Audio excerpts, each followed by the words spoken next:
Successful people are not people without problems. They have, as a rule, just as many problems and largely the same kind as everyone else. The difference is that they learn to solve their problems. Successful living is nothing more than the ability to solve successfully the problems which are as much a part of living as breathing. The degree of our success will be determined by the extent to which we can solve our problems. If you can tell me what you want, I can tell you how to get it. The problem with the great majority of individuals is not with their ability to achieve their goals in life, but rather with the failure to understand two factors vital to successful living. The first is to make the decision as to what it is we want enough to give it most of our attention until it's been achieved, and to clearly define it. And the second is to fully understand that we have the ability to achieve this goal, or we wouldn't want it in the first place. The next vital rule to successful living is to understand that our success is won or lost by our ability to serve others. We are interdependent, and it's just as impossible to succeed without serving others as it would be to live in our modern world without others serving us. Our rewards in life will and must always be in exact proportion to our service. It is the misunderstanding of this single law which, in my mind, is responsible for fully 90% of the frustration and discontent we see around us. Now, a lot of people don't like this law, if they're even aware of it, but not liking a law does nothing to change it. The basic laws of nature and economics are unchanging. If we're out of step with them, we are, as Thomas Huxley put it, checkmated, without haste, but without remorse. But to those who know and work with the laws, he said, they are paid with the overflowing sort of generosity with which the strong delight in strength. If a person doesn't like his income, all he has to do is take a good long look at his service. Look where you will find this law in undeviating operation. Our rewards will always be in exact proportion to our service. This is the law, then, that lies as the supporting structure of economics and personal well-being, so fix it in your mind. All attempts to sidestep or in any way avoid this law will result in frustration and failure. So this brings up the question, if what I want is more than I now have, how can I increase my service in order to earn it? Well, whom do we serve? We serve people. So let's take a moment to try to understand people. The more we understand them, the better we can serve them. I think of an adult human being as a grown child, doing his best to play for the first and last time on earth this game called life. The extent to which he learns the rules of this mighty game will determine his success. But right here we run into an historic and exasperating fact. People down through the centuries have, with the most amazing consistency, divided themselves into two groups. One group contains about 5% of any given population. The other group contains the remaining 95%. Neither of these two groups is any better than the other. But one thing separates them. The big group, the one containing about 95% of the people, never seems to get the word, while the smaller group, the 5%, does. Now, what do I mean by getting the word? I mean about 95% of the people never quite understand, emotionally or intellectually, that we as individuals control, to an altogether unsuspected extent, our lives here on earth. That each one of us is the architect of the structure fashioned by our years. You see, all of us want the same things, but only about 5% figures out how to get them. Within each of us burn two unquenchable ambitions: to serve importantly and to gain financial independence. Both of these worthwhile goals are within the reach of all of us, man or woman, but according to statistics, only about 5% achieve both of them. Why? Let's look at it logically. Every human being has a tendency to think, act, and talk like those by whom he is surrounded. This is environment, and it exercises an enormous influence on our lives. We've already pointed out that 95% don't seem to get the word in life. Then it follows that in the case of any given individual, the odds are 95 to 5 that he is surrounded by the larger group. And since a body in motion tends to remain in motion until acted upon by an outside force, that he will continue to conform to his group unless we can do a better job of serving him through knowledge. The failure of most people to live successfully is not caused by their lack of abilities, far from it, but rather in their failure to decide what it is they want, and understanding that our wants are governed by our talents and abilities, and that we are divided into two groups of roughly 5% and 95%, and that it's the 5% group which is successful. So here, let me give you a definition of success which, to my mind, covers the subject completely. Success is the progressive realization of a worthy ideal. That is, anyone who knows where he is going in life is a success. At the moment he makes the decision of what it is he intends to accomplish, of what it is he considers a worthy ideal, he is successful. Once this goal has been accomplished, he is again, by our definition, a failure, until he establishes a new goal toward which to work.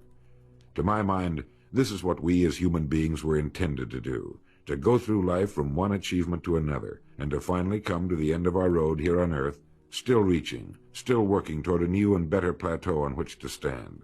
For this is to live and live completely, to know as much as we can know, to serve as much as we can serve, to accomplish as much as we can accomplish. Well, since success is the progressive realization of a worthy ideal, why are we faced with only 5% who can be called really successful? Because the best estimates available tell us that only about 5% will ever decide upon and define the one thing they want. One thing, because we can only do one thing at a time. To my mind, the story of a person's life is the story of a quest, a search to which he devotes his life. We know that the happiest people on earth are those who know exactly what it is they seek and set boldly out to find it. And while we're all dreamers, the fortunate ones are those who have found a dream so exciting and worthwhile that they'll devote a part or all of their lives to making that dream come true.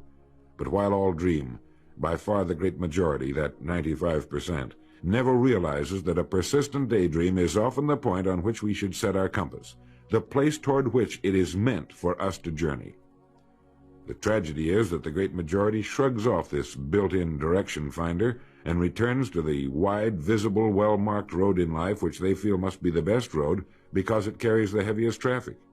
Well, let's make this point clear. The road in life with the heaviest traffic is not the best road to follow, for it is the road of the 95%. It is the road with no more opportunity and with 19 times as much competition. Of all the billions of human beings who've lived on Earth, all great advances, all great ideas have come from just a handful, a few thousand out of billions. Now, how have the people as a group reacted to the great ideas? Every great leader and thinker, from Socrates to the Wright brothers, has been scorned, ridiculed, poisoned, imprisoned, stoned, pilloried, burned at the stake, or crucified. Mankind as a group has made a consistently grisly game of tormenting his saviors. Why? Lack of information, lack of knowledge. It comes from following the wrong crowd. What can we learn from all this as individuals? Two things. One, to amount to anything as individuals, we've got to be individuals. We've got to have individual goals, individual thinking, individual action. And two, we must never conform to the great mass of people. We must love them, help them, for our joy and success will be determined by the extent to which we serve them. But we must never lose our individuality and identity by permitting ourselves to be submerged in this suffocating sea of indirection and purposelessness. There's nothing wrong with emulation. In fact, it's a good idea, so long as we emulate a person who represents that which we wish to become, but never the crowd, never the 95%. We are what we think about. Our minds, our thinking controls our destinies here on earth to a degree totally unsuspected by the great majority of people. When you think about it a moment, it becomes so obvious, so clear and simple.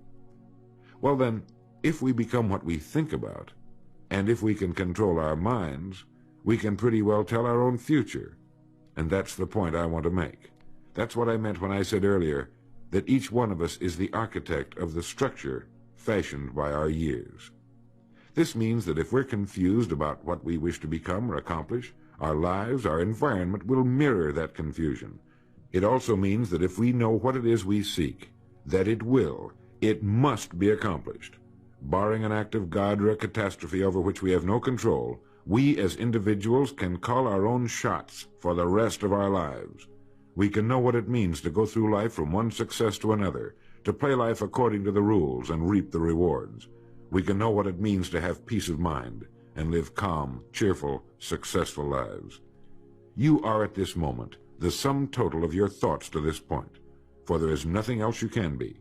And 5 years from now, you can be and have anything you set your entire mind and heart upon.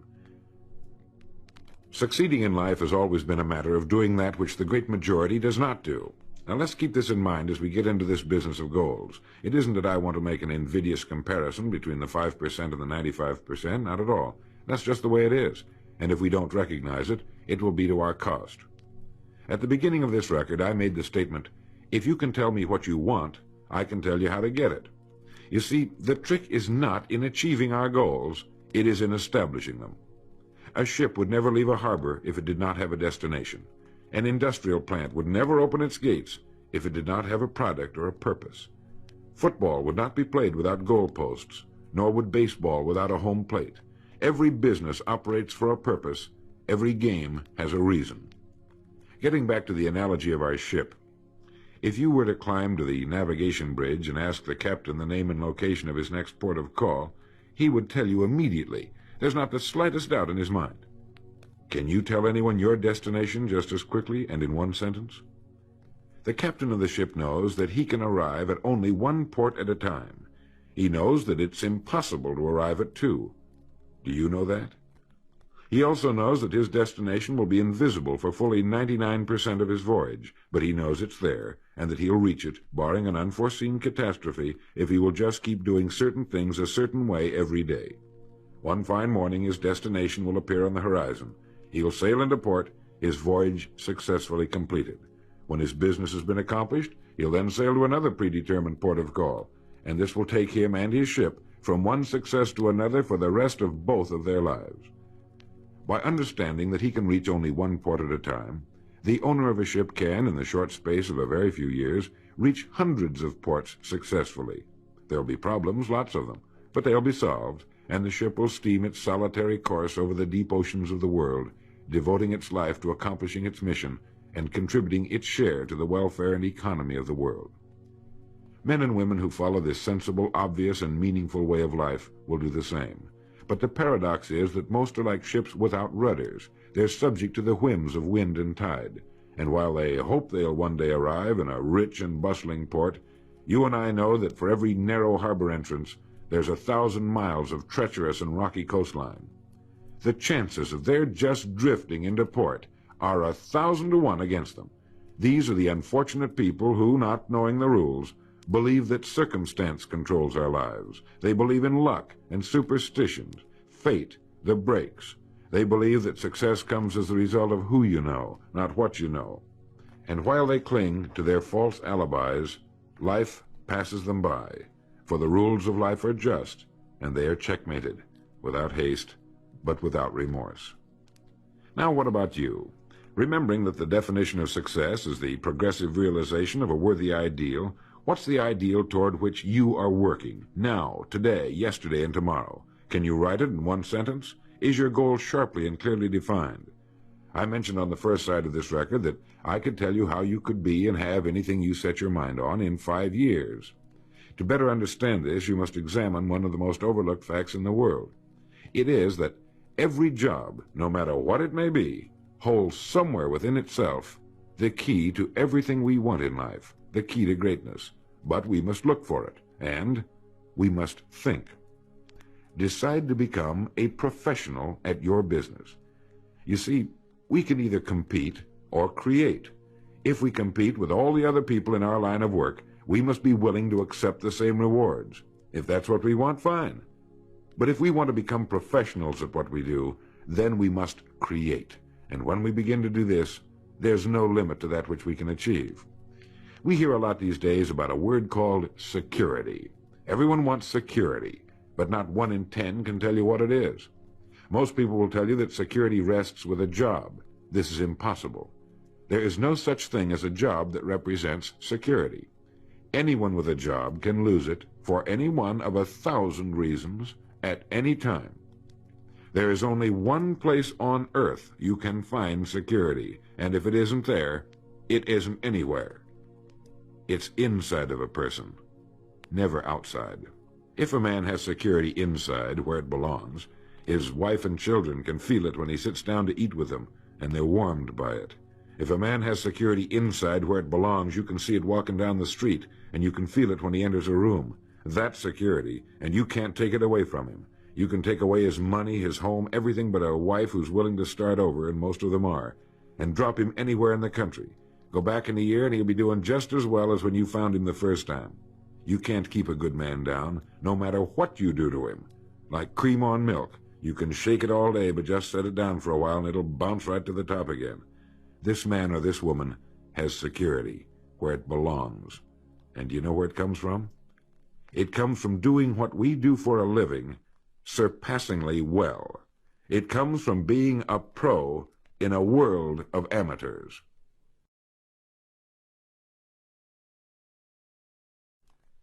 Becoming a pro isn't difficult. It comes from knowing what to do with time. It comes from knowledge, planning, and working. First, knowledge.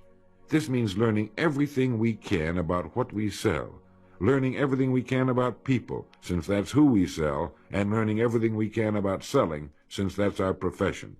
What we sell, who we sell, and how to sell. Those three subjects would fill a large library, but we can take things one at a time, and by devoting an hour a day to study, we can become outstanding professionals in 5 years or less. And it's the professionals in this business who can write their own tickets, good times or bad. They can live where they choose, and being professionals, work when they choose. Second, planning. This means writing down the specific goal we're now working toward. It means writing in detail about the first port of call we want to reach, realizing that we can only reach one at a time. It means selecting the income we feel will represent financial independence to us. Once this has been selected, we know exactly what we must do in order to reach it. As soon as our first goal has been reached, we can set a new one. The person who does this is the person people call lucky. Good things just seem to happen to him. The so-called breaks start coming his way. But it's a result of planning and working positively that attracts the good things to us. I can't emphasize too much the importance of describing your goal in detail. If it's a beautiful new home, get the actual plans, or at least an elevation drawing of the home, and carry it with you so that you can look at it regularly. If it's a certain amount of money, write down the specific amount for the coming year to the penny, and then work your plan. Whatever your goal may be, write it down in detail. Then you're like the ship. You're on course, and you'll reach more successful ports in a few years than most men do in a lifetime. And third, working. Working more than the average, if we're going to achieve more than average results, is necessary, of course. But with proper planning and with knowledge, it seems easy. Moreover, to work, we need energy, and energy is inextricably linked to desire. Unless we have a desire to do a certain thing, we find ourselves without the energy. But you will never find desire without energy. Once our goal has been crystallized in our minds and we realize that we become what we think about, our doubts vanish as to whether or not we can achieve our desired ends, and with the picture of our dream in our mind, we have abundant energy. Compared with what we ought to be, we're only half awake. Our fires are damped, our drafts are checked. We're making use of only a small part of our possible mental and physical resources. Stating the thing broadly, the human individual thus lives usually far within his limits. He possesses powers of various sorts which he habitually fails to use. He energizes below his maximum, and he behaves below his optimum. And then he wrote, "Excitements, ideas, and efforts, in a word, are what carry us over the dam." He goes on in this excellent essay to point out that we have deep reservoirs of abundant energy that we habitually fail to use, and that by pushing past the first false feeling of fatigue, we will find an exhilarating second wind that will take us to our goals. This is why in studying the lives of the world's great men and women, we find they seemed to be indefatigable. Work meant nothing to them, because what they were doing, where they were going, filled their entire worlds. Frequently, people find it difficult to establish a goal toward which to work. Realizing that we cannot be successful without a goal, here's a good way to solve the problem. Get off by yourself and where you can think without being disturbed. Then write on a sheet of paper a complete description of the person you would like to be and the things, in being this person, you would have. Once this has been done, start acting the part of the person you wish to become. Carry, as often as you can, a clear mental image of the person you want to be, and begin to be that person. Soon this will become so knit with habit, it will lead you without fail to the goal you seek.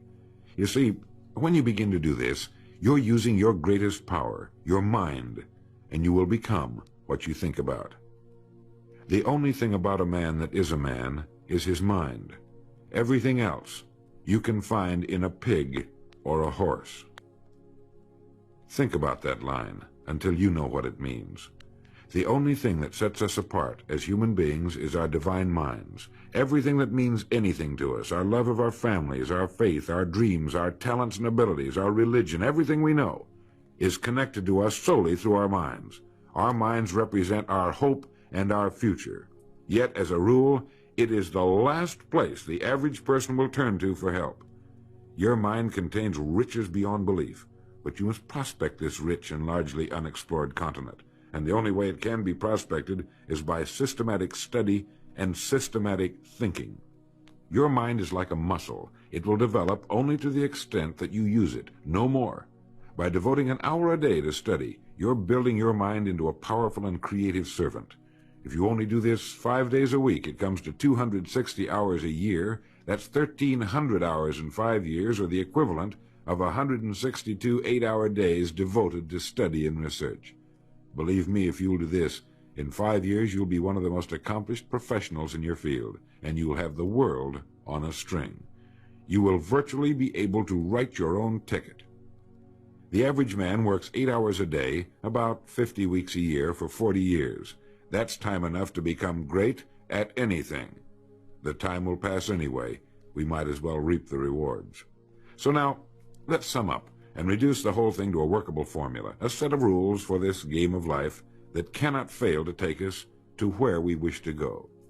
The first and most important thing to remember is the rule that controls our life. We become literally what we think about.